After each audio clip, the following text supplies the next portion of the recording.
మన Varahi sales grand festive celebrations ప్రతి 10,000 రూపాయల కొనుగోలుపై ఒక బంగారు నాణెం ఉచితం. ఈ ఆఫర్ జనవరి 15 వరకు మాత్రమే.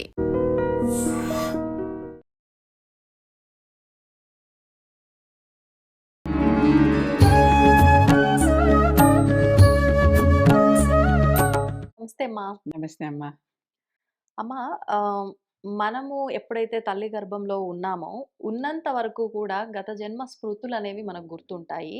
అసలు భగవంతుడు మళ్ళీ మనకి జన్మనిస్తున్నాడు అనంటే, ఆ జన్మలో చేసిన పాప పుణ్యాల రాశి ఏదైతే ఉందో, దాన్ని ఈక్వల్‌గా మొత్తానికి తగ్గించుకొని మోక్షం పొందటమో, ముక్తిని పొందటమో, హ్మ్. ఏదో ఒకటి చేసుకోవడానికని చెప్పి చెప్తూ ఉంటారు. హ్మ్. మరి భూమి పైన పడ్డ మరుక్షణము అసలవన్నీ ఏమి గుర్తుండవు. కాస్త మళ్ళీ ఈ కొత్త జీవితం ఏదైతే ఉందో దీనికి సంబంధించిన ఆలోచనలు, దీనికి సంబంధించిన వ్యయ ప్రయాసలు ఇవన్నీ, అంటే నేను ఎంత రాయల్‌గా బతకాలి, లేకపోతే నేను ఎంత గౌరవంగా బతకాలి, ఇక్కడ నాకు నేను మళ్ళీ కొన్ని క్రియేట్ చేసుకుంటా.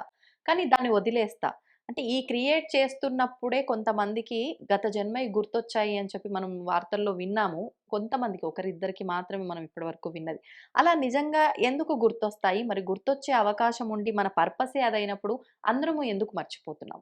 పుట్టేటప్పుడు ఒక లోపల ప్లసెంటా అని గర్భంలో ఒక సంచి లాంటిది ఉంటుంది. అవును. దానిని మన ఇంగ్లీష్‌లో ప్లసెంటా అంటాం గనక అందరికీ అర్థమవుతుంది. ముందర ఆ పదం వాడా. హ్మ్. దానిని మాయ అంటారు తెలుగులో. హ్మ్. మాయలోంచి పుడుతున్నాం. అయిపోయింది అక్కడ మాయలో అంతా మాయ కమ్మేసింది. జీవి ఒకసారి ఒక గర్భంలోకి చేరంగానే పూర్తిగా మాయ చుట్టుముట్టేసింది. హ్మ్. ఆ మాయలోనే పెరిగాడు. మాయలోనే పెరిగినటువంటి జీవి తల్లి గర్భం నుంచి బయటకొచ్చాడు. అవును. మాయలోంచి వచ్చేసరికి ఇక పాతవేమీ గుర్తుండవు. అంతే. అంతా మళ్ళీ కొత్తగా ఎక్కడో ఉంటుంది. కొద్దిమందికి గుర్తుంటుంది అంటారు. ఆ హ్మ్. కొద్దిమంది ఉన్నట్టుండి ఉలిక్కి పడటం, ఉన్నట్టుండి ఏడవటం, హ్మ్. ఉన్నట్టుండి నవ్వటం హ్మ్. అకారణంగా. అవును. ఆ పిల్లలు అలా చేస్తూ ఉంటారు అప్పుడప్పుడు. అవును. అవును. అవి కూడా నెమ్మది నెమ్మదిగా ఈ తల్లి, ఈ తండ్రి, ఈ కుటుంబం, ఈ చుట్టుపక్కల వాళ్ళు ఇవన్నీ తెలుసుకున్నాక అవసలు తర్వాత గుర్తే రావు. హ్మ్. అంటే ఆ మాయ అనేది అంత బలీయమైనది, మరిపించేస్తుంది. బలమైంది. ఓహ్! ఒక అంటే మొత్తానికి మూలం ఈ మర్చిపోవడానికి మాయ. మా మా మాయే కదా అంతా మాయ. ఆ! ఈ జగమంతా మాయ. జగమే మాయ అని చెప్పారా? అవును. అవునా? హ్మ్. ఇదంతా మాయ. మాయలోకెళ్ళిపోయాం. ఓకే. మాయలో పడి హ్మ్. బయటకొచ్చాం. హ్మ్. బయటకొచ్చాక ఇక పాతదేముందో తెలీదు. హ్మ్. అసలు మనం కిందటి జన్మలో ఏమి ఎవరం అనేది తెలీదు. హ్మ్. కాకపోతే లోపల ఉన్నటువంటి ఆత్మకి తెలుసు. అది మరి పాత పాపాలు మూటలు, పుణ్యాల మూటలు మోసుకొస్తూ ఉంటుంది. కనుక మన మన వెనకాల అప్పులు, ఆస్తులు ఇలా ఉన్నాయి. పాత జన్మ నుంచి మనం ఆ బరువు మోస్తూనే ఉన్నాం. తెచ్చుకున్నటువంటివి. హ్మ్. చెప్పాం కదా! ప్రారంధం తప్పనిసరిగా అనుభవించి తీరాల్సిందే. ఆ! అవి మన దగ్గర ఉంటాయి. హ్మ్. అలాగే ఈ వెనకాల నుంచి వచ్చినవి ఉంటాయి. ఇప్పుడు చేసుకునేవి ఉంటాయి. అవును. ఆగామి. అవును. ఇవి ఉంటాయి. సంచితం. హ్మ్. అంటే పాత జన్మల్లోంచి మిగిల్చి తెచ్చుకున్నవి. హ్మ్. ఇవన్నీ ఉన్నాయి. ఇవన్నీ ఎంత ఇది ఖచ్చితంగా ఉంటుందంటే దుర్యోధనుడు వాళ్ళు 100 మంది పిల్లలు. ధృతరాష్ట్రుడికి 100 మంది పిల్లలు పుట్టారు. ఈ ధృతరాష్ట్రుడి భార్య గాంధారి హ్మ్. చిన్నప్పుడు శివునికి నుంచి తపస్సు చేసి 100 మంది పిల్లలు కొడుకులే పిల్లలు కాదు. 100 మంది కొడుకులు కావాలని వరం పొందింది. హ్మ్. ఎప్పుడైతే భీష్ముడికి తెలుసుకున్నాడో హ్మ్. అసలే ధృతరాష్ట్రుడు కనులేనివాడు. వీడికి 100 మంది కొడుకులుంటే ఎంత అండ? అవును. కనుక వీడికి ఆ 100 మంది కొడుకుల్ని కనగలే స్త్రీని తీసుకొచ్చి పెళ్లి చేయాలి ఆ! అని వెళ్ళి వాళ్ళనెళ్లి అడిగాడు. గాంధార రాజుకి దగ్గరికెళ్ళి మీ గాంధారిని మా ధృతరాష్ట్రుడికి ఇవ్వమని అడిగాడు. హ్మ్. అడిగేసరికి ఆవిడకి ఒక వైధవ్య దోషం ఉంది. కనుక ఆవిడకి ముందర ఒక పొటేలుతో వివాహం చేసి, ఆ పొటేలుని నరికి చంపేసి, ఆ హుహు. వైధవ్య దోషం అక్కడ పోయింది. పొట్టేలుతో గూడా చేసేవారా అమ్మ? అక్కడ చేశారు. ఆహా! చేసి ఆ వైధవ్య దోషం తొలగిపోయాక ధృతరాష్ట్రుడికిచ్చి పెళ్లి చేశారు. హ్మ్. పెళ్లి చేస్తే నూరుగురు పుత్రులు పుట్టారు కదా! ఆ! సరే రకరకాల విశేషాలు మధ్యలోపు ఎలా పుట్టారు ఏంటనేది. అవును. మొత్తానికి నూరుగురు పుత్రులు పుట్టారు. ఈ నూరుగురు పుత్రులు కురుక్షేత్ర యుద్ధంలో చనిపోయారు. హ్మ్. దాదాపుగా ఒక్కసారే చనిపోయారు అందరూ. అవును. అవును.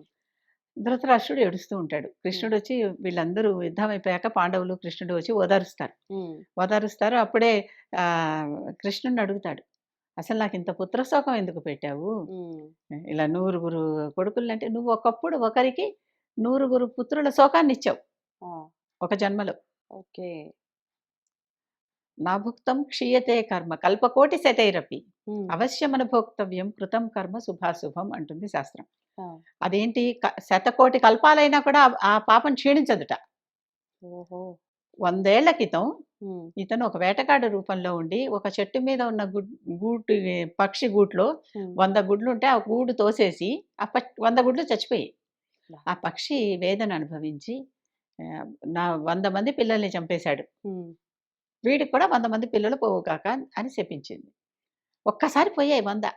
వీడికి అలాగే పోయాయి ధృతరాష్ట్రుడికి. అవును. అంటే మరి ఎప్పుడో 100 ఏళ్ల క్రితంది ఇంకా నన్ను వెంటాడిందా అంటాడు. హ్మ్. అవును మరి నువ్వు 100 మంది కొడుకులు పుట్టాలంటే నువ్వెంత పుణ్యం చేసుకోవాలి? హ్మ్. అంత పుణ్యం నువ్వు సంపాదించాక నీకు 100 మంది కొడుకుల్ని ఇచ్చాక ఇచ్చాక అప్పుడు నీ పాత ప్రారబ్ధం ఇప్పుడు తీర్చాం. హ్మ్. ఎంత లెక్కో చూడండి. లెక్క ఎక్కడికక్కడికి బ్యాలెన్స్ అవ్వాల్సిందే ఎన్ని జన్మలైనా. అవును. అమ్మవారి నామంలో ఒకటి తులజ. తుల తుల తూసి చక్కగా చేస్తుందట. బ్యాలెన్సింగ్. ఆవిడని మించిన బ్యాలెన్సింగ్ పర్సన్ ఇంకెవరు లేరు. హ్మ్. ఏది ధర్మం, ఏది అధర్మం, ఎవడు పాపి, ఎవడు కాదు, ఎవడికి ఎంత ఇవ్వాలి, ఎవడికి ఎంత ఇవ్వకూడదు, హ్మ్. ఎప్పుడు ఇవ్వాలి, లేకపోతే 100 జన్మల తర్వాత ఇలా పుణ్యం చేసుకుంటూ వచ్చి అవును. 100వ జన్మలో 100 మంది కొడుకుల్ని కని హ్మ్. వాళ్ళందరినీ ఒకసారి పోగొట్టుకున్నాడు. హ్మ్. మరి కర్మఫలం వదిలిందా?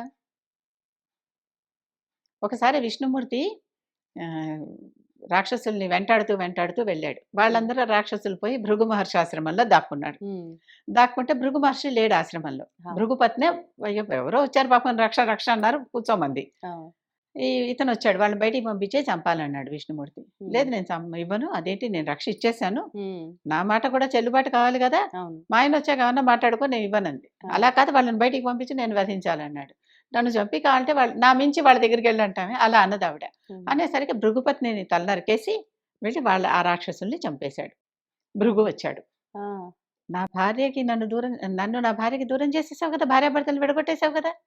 ఈ భార్య వియోగం నువ్వు అనుభవిస్తావన్నాడు. హ్మ్. తప్పనిసరిగా అనుభవిస్తానయ్యా! ఒక పుణ్యకార్యం కోసం ఇది చేయాల్సొచ్చింది. హ్మ్. హ్మ్. అందుకే రాజ్యాంతే నరకం ధ్రువం ఒప్పులు చేయడానికి తప్పులు చేయాల్సొస్తుంది. అవును. తప్పనిసరిగా రామావతారంలో భార్య వియోగాన్ని అనుభవిస్తా అన్నాడు. అంటే మంచి కోసం మనం ఏదన్నా చేసినా కూడా అధర్మం తప్పు తప్పే. చేసినా తప్పు తప్పే. శిక్ష. ఇప్పుడు అదే వాల్మీకి ఏం చేశాడు? కుటుంబ పోషణ కోసం అవును. దొంగతనాలు చేశాడు. అవును. కనుక రాముడు రూపంలో హ్మ్. విష్ణుమూర్తి హ్మ్. భార్య వియోగాన్ని అనుభవించాడు. ఓహో! భార్య వియోగాన్ని ఇంకెక్కడ అనుభవించి అనుభవించలే. ఆ! ఇక్కడ అనుభవించాడు. అంతేకాదు రాముడు రూపంలో వాలిని చెట్టు వెనక నుంచి బాణంతో కొట్టాడు. అవును. కొట్టాడా? కొట్టాడు. కొట్టాక ఆహ్, ఇ మొత్తం అక్కడితో సమాప్తం దుష్ట అవతారం. సంహారం కోసం చేశాను. హ్మ్. నువ్వు తప్పు చేసి మీ తమ్ముడు భార్యని ఎత్తుకొచ్చావు. హ్మ్. అక్కడ నా భార్యని ఒకడు ఎత్తుకెళ్ళిపోయాడు కనుక ఆ కష్టం నాకు తెలుసు. హ్మ్. కనుక మేమిద్దరం ఈ విషయంలో సహచరులం, అవును. మిత్రులం. నా కష్టం తెలుసు కనుక నిన్ను కొట్టాను. హ్మ్. కొట్టగలిగే శక్తి నాకుంది. నువ్వు తప్పు చేసావు గనుక నువ్వు వధింపబడ్డావు. హ్మ్.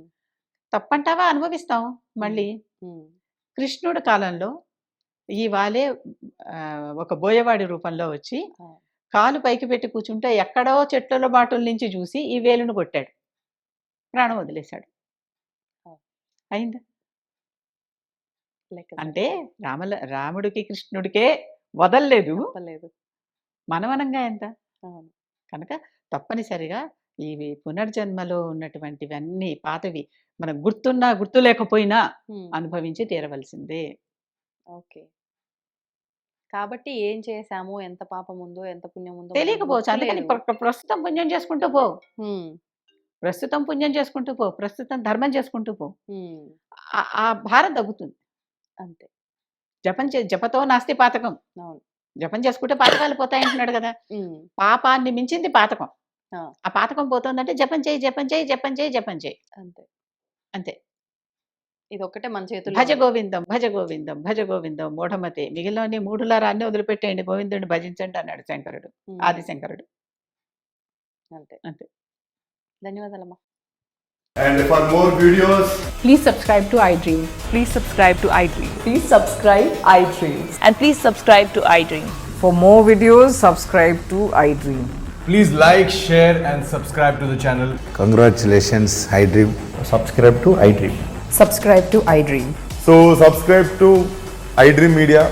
iDream ki iDream team అందరికి huge congratulations. Please subscribe iDream Media. Please subscribe to iDream. Subscribe iDream. Please subscribe to iDream. I dream అంటే నా కళల ఛానల్ను సబ్స్క్రైబ్ చేసుకున్న నోరు తిరుగుతలేదు. మీరైతే గంట గుర్తు కొట్టండి. For more such videos, please subscribe to iDream.